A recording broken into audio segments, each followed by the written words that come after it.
Karen, thanks so much for being here. Well, thank you for allowing me to be here. I'm so excited to be with you today. My pleasure, my pleasure. And you're wearing my color. That's purple. I hardly wear it, but that's my brand color, so I should wear it more. I love it. Gorgeous. Well, you would be beautiful in it, so you should wear it all the time. I should. I do have a couple purple things, but I don't know. I find it hard to find the right purple for me, so we'll see. Maybe next time. Okay. So thanks for being here. I want to tell everybody who you are so people are excited, so you know that this is a very special episode, so I'm going to read it right here. Dr. Karen Perkins is an international speaker, a certified internal reset expert, author and highly sought-after coach and consultant. Karen specializes in life improvement skills to include stepping into your value for businesses and entrepreneurs, changing their mindset to be able to comfortably charge the rates they deserve, and double their ideal clients by doing so. Yay! Money has to do with some money things going on there. Doubling your ideal clients. I like that because I love my ideal clients. They're ideal and they pay good money for it. Yes, and nothing is better than an ideal client, and I have found, and I'm much older than you, I have found over many years of being an entrepreneur that my ideal clients are willing to pay the higher rate because they want higher quality, and they are willing to behave higher quality. Absolutely, absolutely, and I'm so glad you're here because I 100% agree with that. I teach my clients that all the time, and we say, the more you pay attention, because it's true. When I started increasing my rates, I got better and better clients, and more importantly, they got better results. Yeah. Right? Because half the work is done for you when they write the big fat check.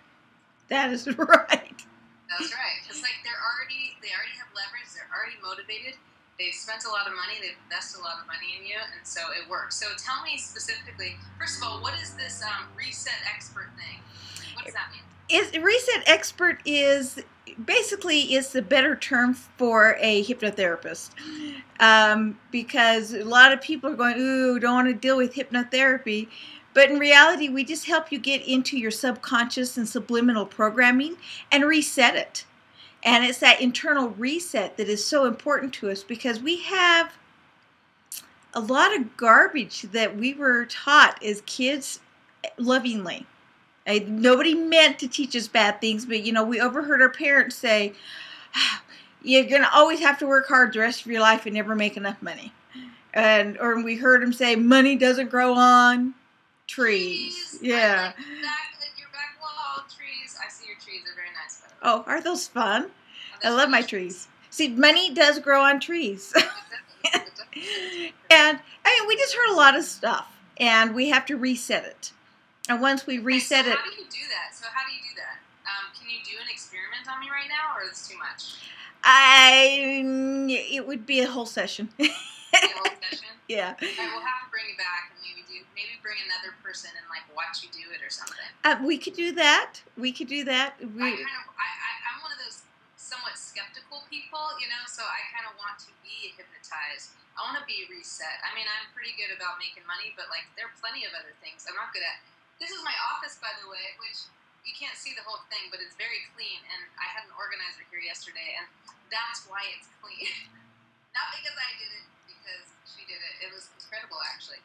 But one of the things I need to reset in my mind is that I can organize. There is so much that we all need to reset in different areas.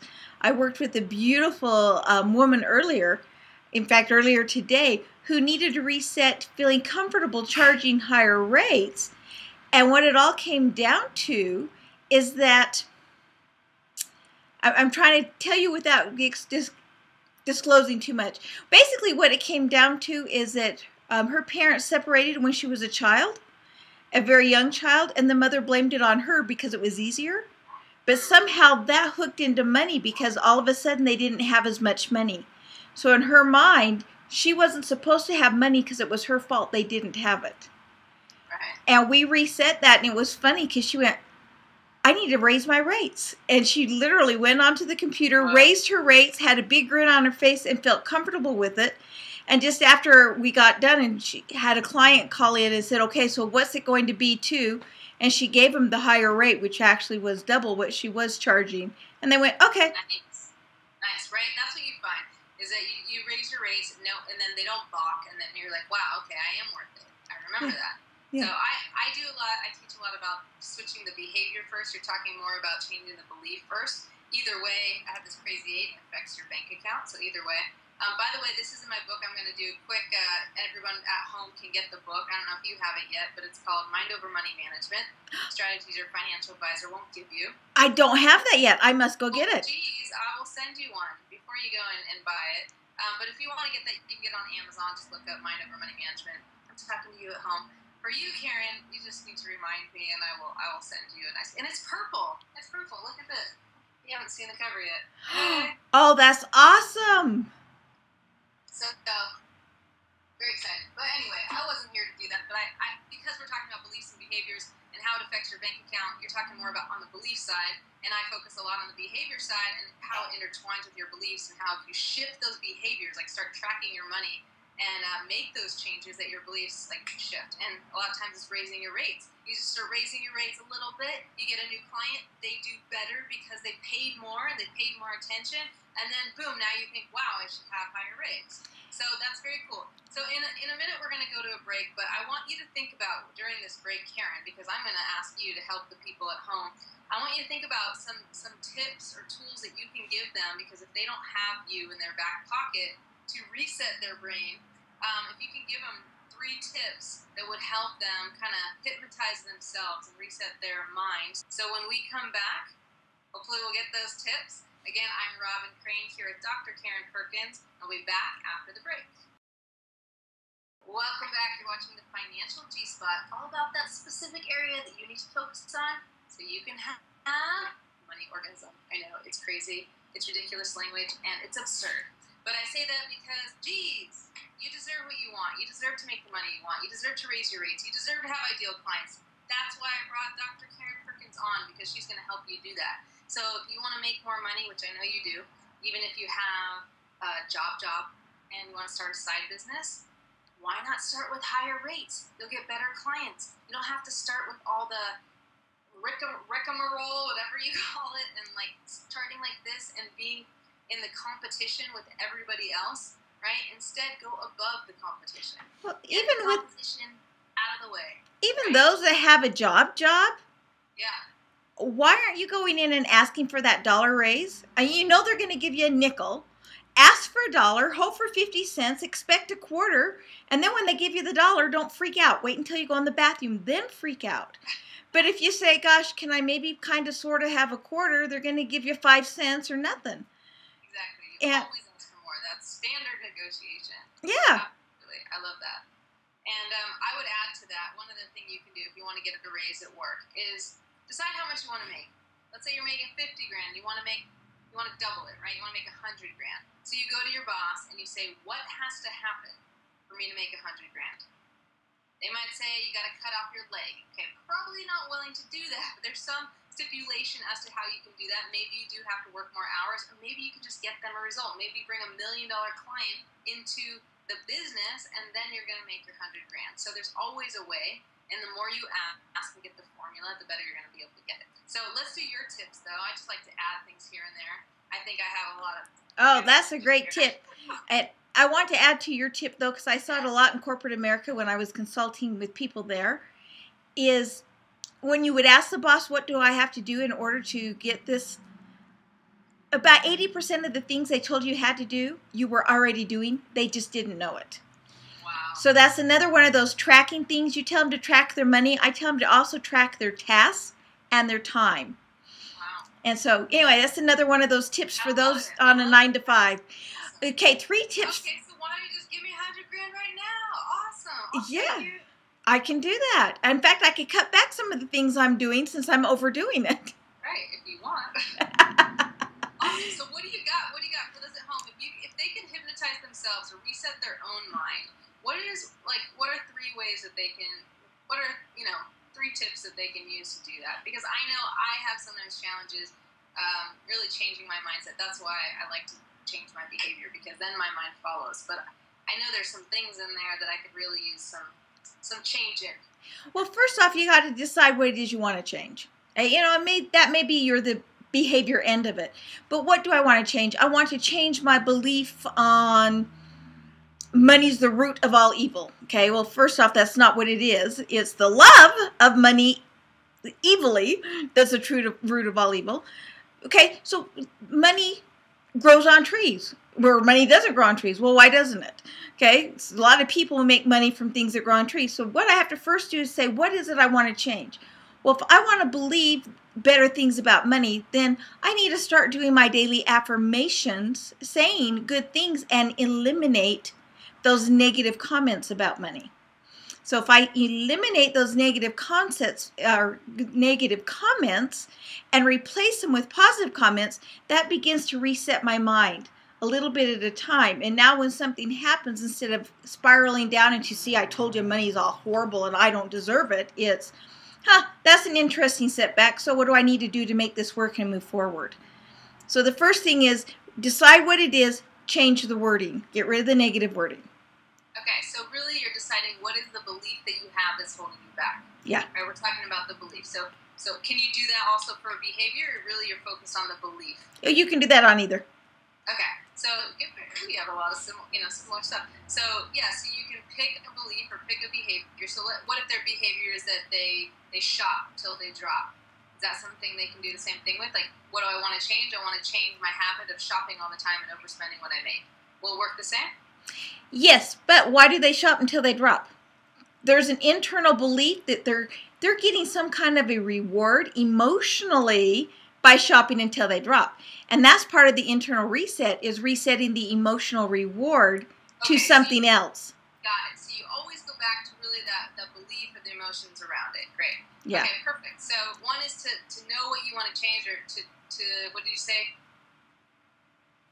What did you say specifically? I know what the belief is that's holding you back, and use positive wording instead of negative. So reword it.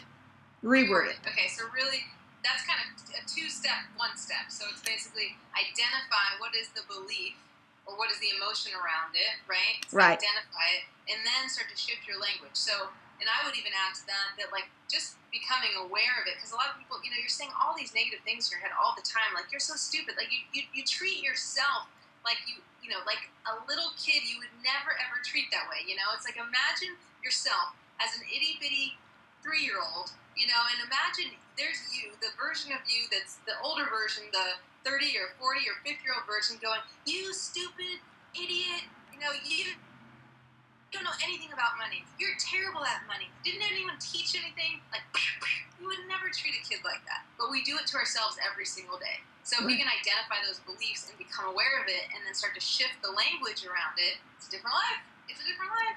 Different life, different life. And so that really is a 1-2. First, become aware. Second, change the verbiage. And then the third one is, every day for 10 minutes, think positive things around that item. So think positive things around, I am worthy to have money. And even if you just repeat to yourself over and over and over again, I am worthy to have abundance. I am worthy. Abundance wants me. I'm deserving of abundance. Just say it over and over again for 10 minutes a day. If you did that for 10 minutes a day, if you did those 3 things for a month, you would see a major shift in the things that are going on around you. Now, again, you can't just think it. You got to change the behavior too, and that's where our stuff does interlink. Cool. I love it. I love it. And I think a lot of people know that. It's like, oh, I know if I said that to myself over and over, it'd probably help.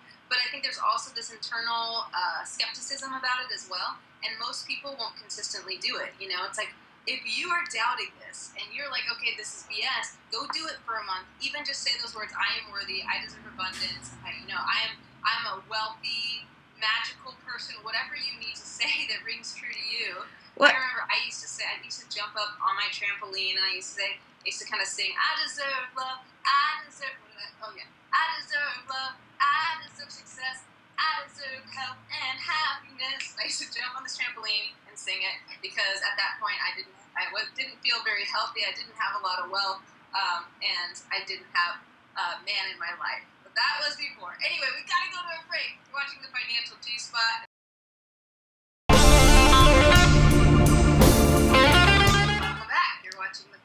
spot. And yes, I just sang a little ditty for you.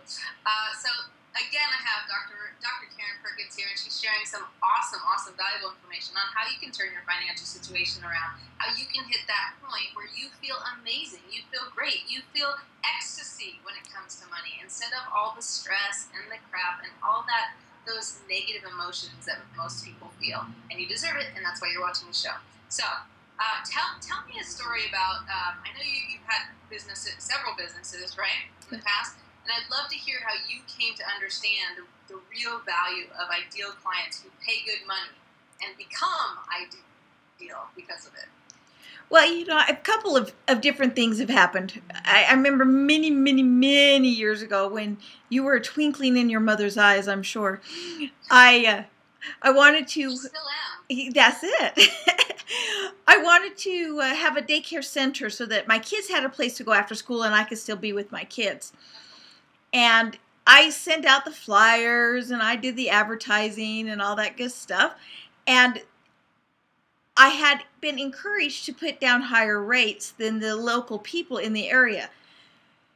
And I took a deep breath and I did it. And I filled up 3/4 of my practice like that at the higher rates. Wow. And then I had people who started calling in, I need a discount. I can't pay that much. Whiny. And I thought, well, I wouldn't pay this much for daycare. I can't charge that much. Oh my goodness, I got to help them out because I know I'm overcharging. Yeah. So I lowered the rates for those people. Well, it was interesting because month after month, we did field trips, and we had all kinds of fun stuff that we did.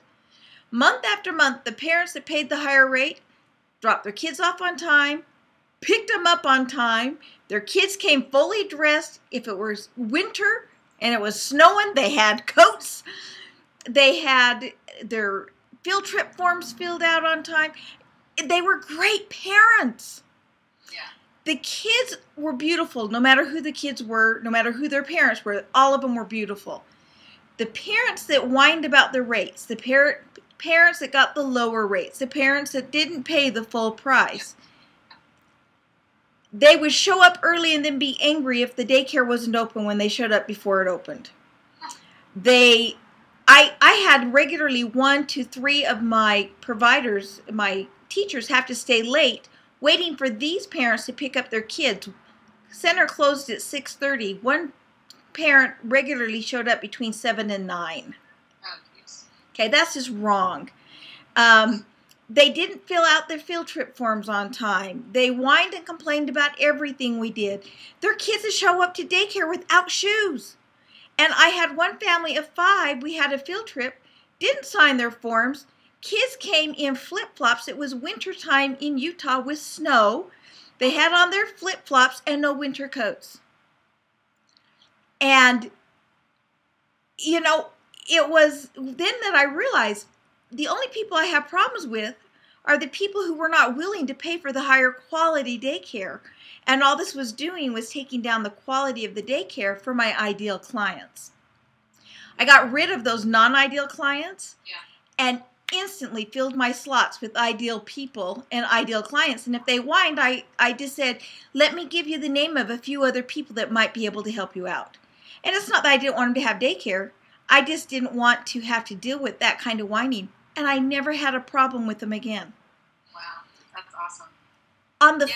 It's very true. And it's not that I would say, especially the people who, quote unquote, would say they couldn't afford it, if they were stretched or forced to pay that amount, then especially those people would value more. Because some of you might be thinking, well, maybe it's just that people who whine about things, and don't pay a lot or don't have a lot of money, they're the ones that aren't preparing their kids. But really, it's if those same people were stretched to pay a higher rate, they would raise the bar because they'd expect more of themselves. They would feel like this is an investment. I'm choosing this better daycare because, of course, there's a higher perceived value if you charge more. So they already think it's better just because you charge more. And so then they would stretch themselves. So absolutely, like that definitely rings true. I know that's the case. I've had clients that I also let them years ago, let them convince me that I needed to charge less or that they can only afford this. And then it was just, they were the hardest clients, and they were the ones that didn't get the great results. And then I felt worse because even though they paid less, it really cost them more because they didn't get as great of results. If they paid double and they got triple or quadruple the results because of it, then it didn't cost them as much. So it's not really about the price, it's about what it costs you. And a lot of people don't realize that. It's the energy exchange. And I have to be honest with you, I typically don't have a problem with my rates. But I had a friend of my son come to me and said, I need help with my stepdad. And he spent all of our money, we're broke. And I said, he's going to have to pay my full rate. I'm sorry. It's just the way it is because I've learned if they don't, no pain, no gain. Right. And he had to go out and take out a loan to come to one of my internal reset sessions. And my claim to fame is in one session, I really can resolve an issue. Now, if you have multiple issues, it's one issue per session. But I am not your typical $50, $150, $200 an hour or session therapist. And he'd been going to these therapists that had been spending that amount. And I told him it's $2,500. The man gasped and was like, there's no way I'm going to go. And his wife is like, you've got to. Oh my goodness. He came. We had one session. We are now good friends. The man was addicted to ecstasy. Oh my goodness. And in one session, because it was a second thought when he got done, if he'd have paid $50 and he wanted a hit when he'd gotten out, he'd have gone and gotten a hit. Right? If he'd have paid $100, he'd have gone out and got a hit. But three things happened by me charging the higher rate. One, he had to make a commitment that he was willing to change. Paying the commitment, the higher rate, he now had to really think twice before he did anything differently. And three, he knows that I know I'm good. And if he knows I know I'm good, he has more belief in me and that I'm good. And so Love that. one session, and he's not done ecstasy since. So. Wow. I love that. That's such a great way to end this, and this has been such a pleasure. I know we're going to give a couple more minutes, but I want to make sure that people know how to find you. So what's the best way? Someone's watching right now and says, man, I'm on ecstasy too. Can you help me? No. But maybe if they have, whatever challenge, if you have a real challenge, whatever it is, it sounds like you can really help them. And it's never about the money. It's always about the result, and it sounds like your results are phenomenal and people really change. And if you can change one thing that's holding you back in your life, that changes the entire trajectory of your life for the rest of your life. It's like I teach people about money, and if they come work with me and they pay a lot of money, it's like this is going to change their entire financial future. So it's so important, and it's interesting. By the way, I'll tell you one other thing, those of you guys watching, is that what I notice a lot with my clients is that the objections that they get are the objections that they give. Yes. So I just had a call with someone, and she was saying that my clients, and she's a coach, and my clients, they tell me they can't afford it. They're not willing to take money out of their savings. She has to chase them, time and time again. And long story short, she wasn't even considering working with me, even though I had so much leverage, because she decided before the call that no matter what I said or did with her, she would not work with me. And I'm like, no wonder your clients don't hire you. No wonder you're broke. Like, it's just sad, And I don't say that in a mean way. Like, it's whatever your objections are that you're getting are the objections you give. And if you find that you're not able to increase your rate, my guess is that one of the reasons is because you haven't invested in yourself enough. And if you've dropped $2,500, I'm assuming you, Karen, who's done a ton of personal growth stuff, probably a ton of business growth stuff, still do every day. A ton of money on yourself and your growth. And because of that, now you have the conviction that you can charge a lot of money, and that people should, because you probably had to stretch yourself at times financially. Yes, I've had to stretch myself financially on numerous occasions to get what I knew I needed so that I could help other people. And so I could help me. If I don't help me, I can't help anyone else. And Awesome. so, no, I love what you do. And if they want to contact us, my husband and I do the same thing. It's www, we love that one, doctor, and that's dr hyphen or dash, whatever you want to call that, Perkins, PERKINS.com. Okay, it should be on the screen here. So www.dr-perkins.com. Well, thank you so much for being on the show. You've been amazing. Thanks for sharing all these great, valuable tips and tools, things that you guys can use at home. And to you out there, thank you for watching. I really appreciate you being here. I'm going to just keep bringing you a ton of value, whether it's an expert like Dr. Karen Perkins or someone who really has money challenges that needs to know, well, how do I change? How do I shift my situation? How do I shift my beliefs or behaviors? So definitely come back. I'll be back next week, as I am every week. Again, you're watching the Financial G-Spot on the Whatever It Takes Network. And see you next week.